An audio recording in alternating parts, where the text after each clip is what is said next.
It is a tradition unlike any other. PGA Tour DFS strategy with our RotoWire golf guru, Len Hochberg. How are you, man? Doing well. I missed you last week for the match play, but happy to be back this week. Every time I'm not with you, Len, I miss you dearly. Before we take our wonderful audience, though, on a trip to TPC San Antonio for the Valero Texas Open, what was your biggest takeaway from last week's match play event?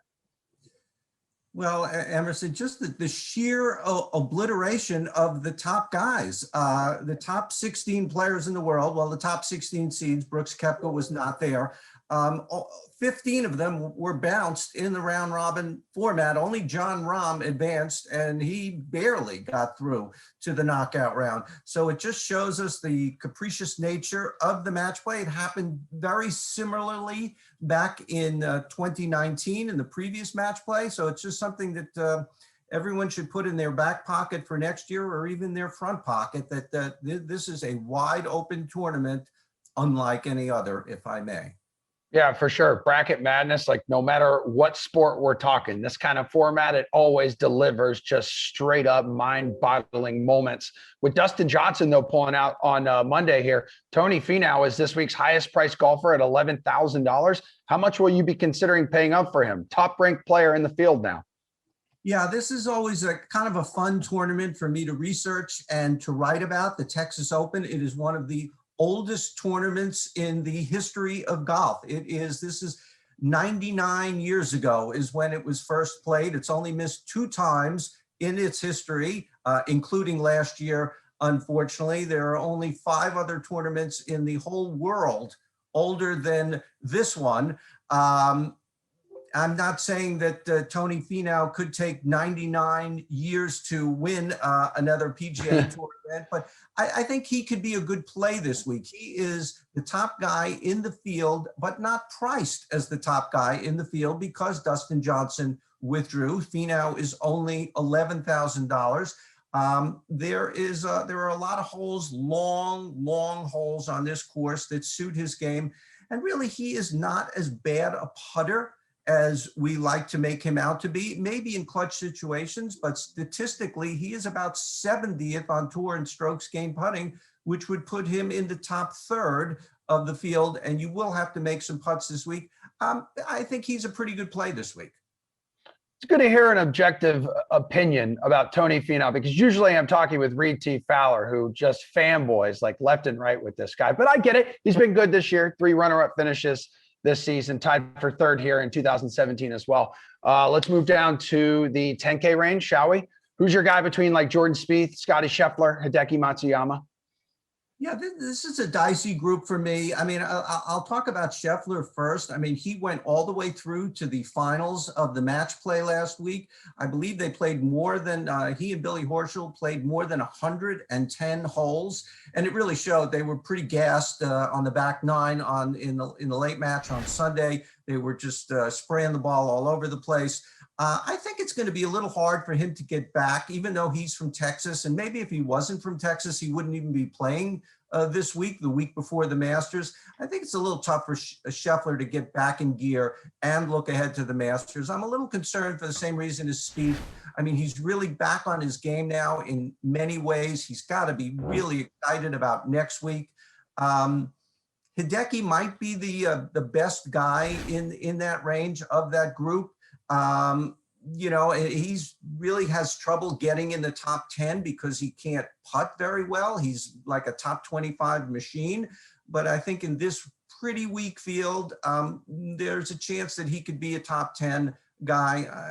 Cautiously optimistic. I like him the best of the 10s. Yeah, he is debut at this event as well. I know he had that miscut at the Players.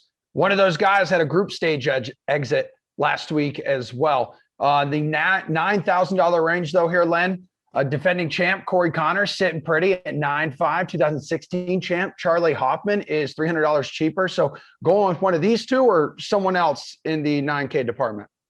Yeah, I kind of like both of these guys. Corey Connors, what a fantastic story in 2019. He was a Monday qualifier. That happens about once every 10 years. It hadn't happened in about 10 years on the PGA Tour. and one of the elite ball strikers. We've seen him play very well lately, a couple of top tens in Florida. And his putting is much better this year. And he was putted very well 2 years ago here. So normally I like to stay away from a defending champion. You come back, you're sort of big man on campus. There's a little more pressure. But there's been a 2-year gap. I think he can perform well this week. And Charley Hoffman, if nothing else, is known as the all-time leading money winner at the Valero Texas Open. I guess there are worse things to be called. He's won it. He's second twice. I mean, more than anything I can say about myself. So other than I give very long answers when you ask me questions. And he was second last year to Corey Connors, and he's 44 years old, and he's top 20 at the Players, top 10 at Bay Hill, 7th at Pebble. So I like both Charley Hoffman and Corey Connors this week. Yeah. Actually. And Hoffman still needs a Masters invitation. So that's a guy who's going to be definitely driven this week. No one in this field, as you mentioned how many times he's played here, no one in this field has played more rounds than his 40 at TPC San Antonio. How about some value here, DFS value this week, dude? Well, Sam Burns, he's a DFS favorite. He's $8,000.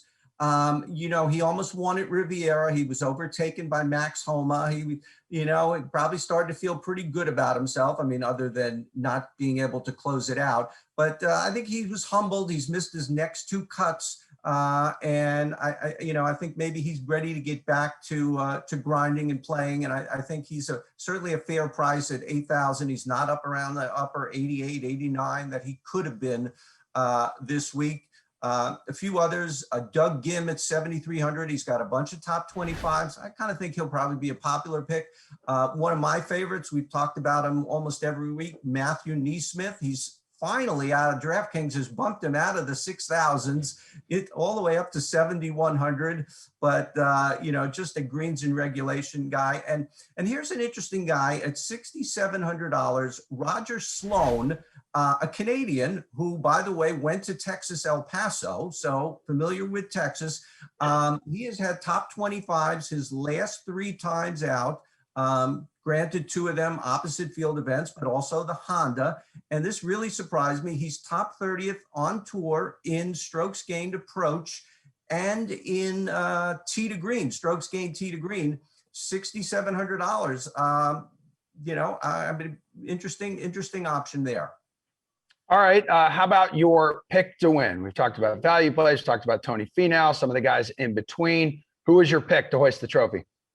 This smacks of a week to me, the week before the Masters, where a lot of the top guys, if they're playing this week, they're trying to work on something for next week in large part. And if they have one eye ahead to next week, that's going to be really hard to win this week. It just smacks of a long shot to me. Matt Jones a few weeks back at the Honda. We've seen Streb win this year on tour, Martin Laird win this year on tour. It's really hard to pinpoint one of those guys. So I'm going to take go up a little bit higher and go to Charley Hoffman, who we just talked about, and how he's playing so well this year and plays well every year at this tournament. He's cut his hair, but he has not lost his strength. So Charley Hoffman, I believe $9,200. Yeah, runner-up 2 in 2019. Not sure if we mentioned that. But before you take off here, Len, prices are out in the DK lobby for the Masters. And while we will break it all down in depth all week next week, what stands out to you early on? You're looking at these salaries. Yeah, and it's always great. It's fantastic that DraftKings puts these prices out early. Some things could change, but it's pretty standard. Everyone pretty much set in stone. Dustin Johnson is the #1 guy. He's not playing great right now, but he really has to be the #1 guy. He's the top player in the world. He's a defending champion. I was a little surprised that Jon Rahm and Bryson DeChambeau are priced ahead of Justin Thomas, world #2. Justin Thomas has improved in this tournament every year he's been there. About 5 years ago, he was almost 40th. Then he moved into the 20s, then the teens. 2 years ago, 12th. Last year, 4th. he's really figuring out this course. So I'm a little, and not many more places you can go up from fourth other than winning the tournament. So I was a little surprised they were ahead of him. There is always great value with so many guys in the field. Two guys in particular, Paul Casey at 7,700, Louis Oosthuizen at 75. They're not in the top 25 prices on the DK board. Do you think they can finish in the top 25 in the tournament? I mean, it's not a direct apple to apple correlation with DK pricing, but I think both can easily do that, top 15s and maybe even a top 10.